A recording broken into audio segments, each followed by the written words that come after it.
सफेद कपड़े पहने होने के बावजूद उसका सांवला रंग छिपाए नहीं छिप रहा था। करीब जाकर देखने से ही पता चलता था कि उसके गॉगल्स किसी फुटपाथी दुकान से खरीदे गए थे। बालों पर कई बार कंघी फिरा चुका वह करीब 20 से 22 साल की उम्र का युवक पिछले 1 घंटे से बाइक पर बैठा कई बार उठकर बैठक लगा चुका था। यानी कभी बाइक पर बैठता तो कभी खड़ा हो जाता। काफी बेचैन सा लग रहा था। इस दौरान वह गुटके के कितने पाउच निगल चुका उसे शायद खुद भी न पता होगा। गहरे भूरे रंग के गॉगल्स में छिपी उसकी निगाहों को ताड़ना आसान नहीं था। अलबत्ता जब भी उसने उन्हें उतारने की कोशिश की तो साफ जाहिर था कि उसकी निगाहें गर्ल्स स्कूल की इमारत के दरवाजे से टकराकर लौट रही थीं। तभी उस दरवाजे से एक भीड़ का रेला निकलता नजर आया। अब तक बेपरवाह वह युवक बाइक को सीधा कर तन कर खड़ा हो गया। इंतजार के कुछ ही पल बेचैनी में गुजरे, तभी पसीना पसीना हुए उस लड़के के चेहरे पर मुस्कुराहट खिल उठी। उसने एक बार फिर बालों पर कंघी फिराई और गॉगल्स ठीक से आंखों पर चढ़ाए। मुंह की आखिरी पीक पिच से थूकते हुए होंठों को ढक्कन की तरह बंद कर लिया। तेजी से अपनी तरफ आती लड़की को पहचान लिया था। वह प्रिया ही थी। प्रिया खूबसूरत थी और उसके चेहरे पर कुलीनता की छाप थी। खूबसूरत टॉप ने उसमें गजब की कशिश पैदा कर दी थी। बाइक घुमाते हुए उसने पीछे मुड़कर देखने की कोशिश नहीं की, लेकिन उसे एहसास हो गया था कि प्रिया बाइक की पिछली सीट पर बैठ चुकी है। तभी उसे अपनी पीठ पर पैने नाखून चुभने का एहसास हुआ और हड़बड़ाया स्वर सुनाई दिया, प्लीज जल्दी करो, मेरी सहेलियों ने देख लिया तो गजब हो जाएगा। बाइक पर किक मारते ही लड़के ने पूछा, कहां चलना है? सिटी मॉल या? फर्राटा भरती बाइक के शोर में लड़के को सुनाई दे गया था, कहीं भी, जहां तुम ठीक समझो। कहीं भी? प्रिया की आवाज में घुली बेचैनी को वह समझ गया था।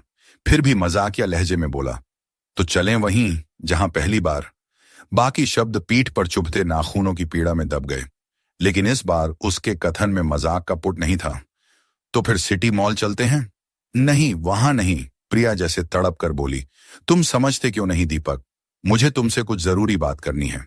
तभी दीपक ने अपना एक हाथ पीछे बढ़ाकर लड़की की कलाई थामने की कोशिश की तो उसने अपना गोरा नाजुक हाथ उसके हाथ में दे दिया और उसकी पीठ से चिपक गई। दीपक को बड़ी सुखद अनुभूति हुई। तभी बाइक जोर से डगमगाई। उसने फौरन लड़की का हाथ छोड़ दिया और बाइक को काबू करने की कोशिश करने लगा। क्या हुआ? लड़की घबरा कर बोली।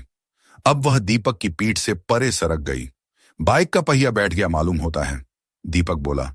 शायद पंचर है। उसने बाइक को सड़क के किनारे लगाते हुए खड़ी कर दी। अब तक वे शहर से काफी दूर आ चुके थे। यह जंगली इलाका था और आसपास घास के घने झुरमुट थे। तब तक प्रिया उसके करीब आ गई थी। उसने आसपास नजर डालते हुए कहा, अब वापस कैसे चलेंगे? उसके स्वर में घबराहट घुली थी।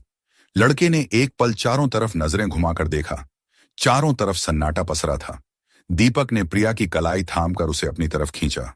प्रिया ने इस पर कोई ऐतराज नहीं जताया, लेकिन अगले ही पल अर्थपूर्ण स्वर से बोली, क्या कर रहे हो?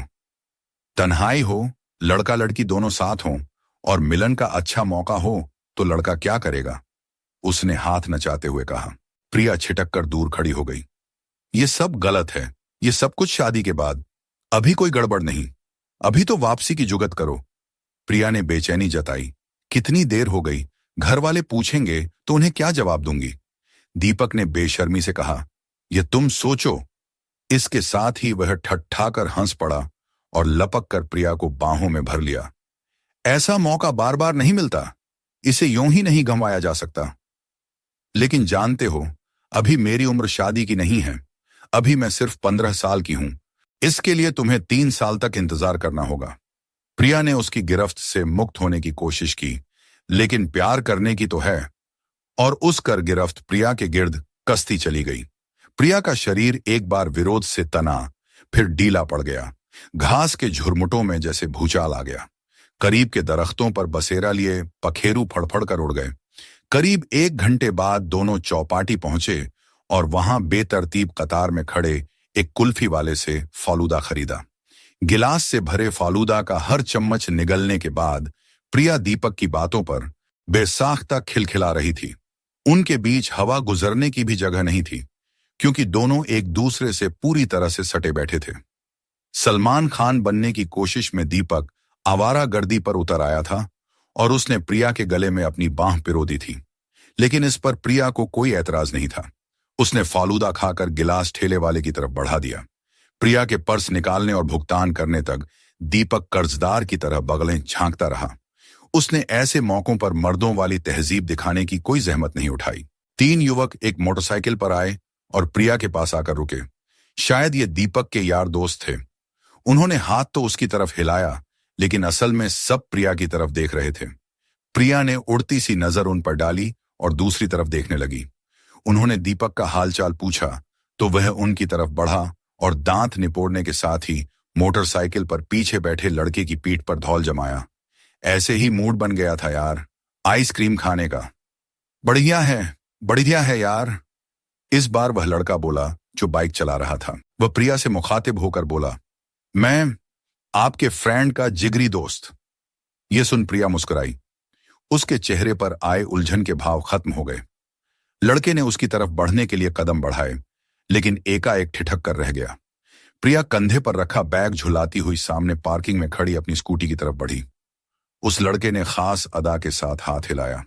प्रिया एक बार फिर मुस्कुराई और स्कूटी से फर्राटे से आगे बढ़ गई। ये देख चंदू निहाल हो गया। उसने हकबकाए से खड़े दीपक पर फप्ती कसी। अबे क्यों बुझे हुए हुक्के की तरह मुंह बना रहा है?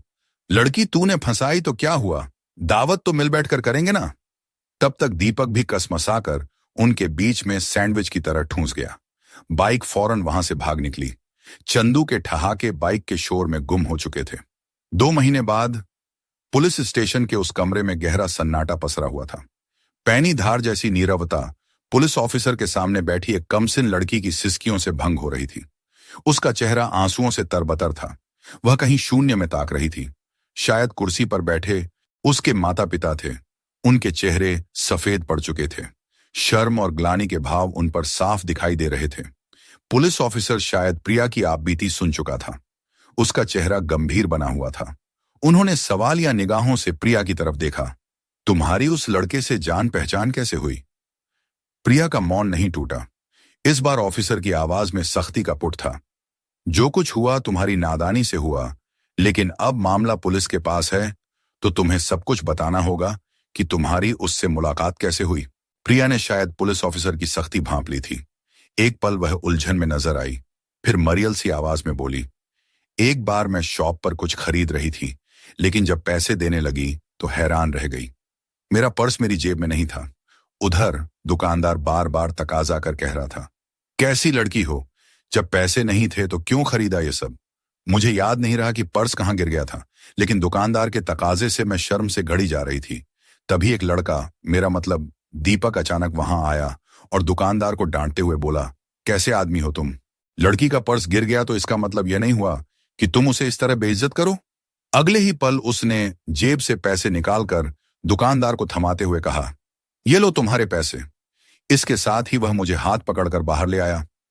प्रिया ने डबडबाई आंखों से पुलिस ऑफिसर की तरफ देखा और बात को आगे बढ़ाया। यह सब कुछ इतनी अफरा तफरी में हुआ कि मैं उसे न तो पैसे देने से रोक सकी और न ही उससे अधिकार पूर्वक हाथ पकड़कर खुद को शॉप से बाहर लाने का कारण पूछ सकी। फिर क्या हुआ? पुलिस ऑफिसर ने सांत्वना देते हुए पूछा। फिर अगली मुलाकात कब हुई और यह मुलाकातों का सिलसिला कैसे चल निकला? इस बार वहां बैठे दंपति एक तक बेटी की ओर देख रहे थे। उनकी तरफ से आंखें चुराते हुए प्रिया ने बातों का सूत्र जोड़ा। फिर यह अक्सर स्कूल की छुट्टी के बाद मुझसे मिलने लगा। हम कभी आइसक्रीम शॉप जाते, कभी मूवी, या फिर घंटों गार्डन में बैठे बतियाते रहते। मतलब वह लड़का पूरी तरह तुम्हारे दिलो दिमाग पर छा गया था? प्रिया ने एक पल अपने माता पिता की तरफ देखा। उनका हैरत का भाव प्रिया से बर्दाश्त नहीं हुआ, लेकिन पुलिस ऑफिसर की बातों का जवाब देते हुए उसने कहा, हाँ, मुझे यह अच्छा लगने लगा था। वह जब भी मिलता मुझे गिफ्ट देता और कहता, बड़ी हैसियत वाला हूं मैं, शादी तुम्ही से करूंगा। अभी शादी की उम्र है तुम्हारी? पुलिस ऑफिसर के स्वर में भारीपन था। प्रिया चाहकर भी बहस नहीं कर सकी। उसने सिर झुकाए रखा। दरअसल सहेलियां कहती थीं कि जिसका कोई बॉयफ्रेंड नहीं उसकी कोई लाइफ नहीं। बस मुझे दीपक को पाकर लगा था कि मेरी लाइफ बन गई है। क्योंकि तुम्हें बॉयफ्रेंड मिल गया था, इसलिए पुलिस ऑफिसर ने बीच में ही बात काटते हुए कहा, क्या उससे फ्रेंडशिप का तुम्हारे माता पिता को पता था? जब तुम देर सवेर घर आती थी तो क्या बहाने बनाती थी? पुलिस ऑफिसर ने तीखी निगाहों से दंपति की तरफ भी देखा, लेकिन वे उनसे आंख नहीं मिला सके। उसकी मम्मा ने अपना बचाव करते हुए कहा, हमसे तो इतना भर कहाँ जाता था कि आज सहेली की बर्थडे पार्टी थी, या एक्स्ट्रा क्लास में लेट हो गई, या फिर। लेकिन पति को घूरते देख उसने अपने होंठ सी लिए। पुलिस ऑफिसर ने बात काटते हुए कहा, कैसे गैर जिम्मेदार माँ बाप हैं आप। लड़की जवानी की दहलीज पर कदम रख रही है, उसके आने जाने का कोई समय नहीं है, और आपको उसकी कतई फिक्र नहीं है। लड़की की बर्बादी के असली जिम्मेदार तो आप हैं। मेरी नजरों में तो सजा के असली हकदार आप लोग हैं। लड़की को घूरते हुए पुलिस ऑफिसर ने बोला, बॉयफ्रेंड का मतलब भी समझती हो तुम? बॉयफ्रेंड वह है जो हिफाजत करे, भलाई सोचे। तुम पेरेंट्स को बेवकूफ बना रही थी और लड़का तुमको इमोशनली बेवकूफ बना रहा था। पुलिस ऑफिसर के स्वर में हैरानी का गहरा पुट था। कैसा बॉयफ्रेंड था तुम्हारा कि उसने तुम्हारे साथ इतना बड़ा फरेब किया? तुम्हें बिल्कुल भी पता नहीं लगा। विश्वास कैसे कर लिया तुमने उसका कि उसने तुम्हारी आपत्तिजनक वीडियो क्लिपिंग बना ली और तुम्हें जरा भी भनक नहीं लगी? वह कहता था कि मेरा फिगर मॉडलिंग लायक है, मुझे विज्ञापन फिल्मों में मौका मिल सकता है, लेकिन इसके लिए मुझे बस थोड़ी झिझक छोड़नी पड़ेगी। काफी नर्वस थी मैं, लेकिन कोल्ड ड्रिंक पीने के बाद कॉन्फिडेंस आ गया था। झल्लाते हुए पुलिस ऑफिसर ने कहा, नशा था कोल्ड ड्रिंक में क्या, और उस कॉन्फिडेंस में तुमने क्या कुछ घमवा दिया? पता नहीं है तुम्हें? क्रोध से बिफरते हुए पुलिस ऑफिसर ने लड़की को खा जाने वाली नजरों से देखा। खुश्क होते गले में प्रिया ने जोर से थूक निकला। उसने बेबसी से गर्दन हिलाई और चेहरा हथेली से ढांप कर फफक पड़ी। उसकी सिसकियां तेज होती चली गईं। अपनी ही बेवकूफी के कारण उसे यह दिन देखना पड़ा था। दीपक पर उसने आंख मूंद कर भरोसा कर लिया था, इसलिए उसके इरादे क्या हैं यह नहीं समझ सकी। काश उसने समझदारी से काम लिया होता, पर अब क्या हो सकता था।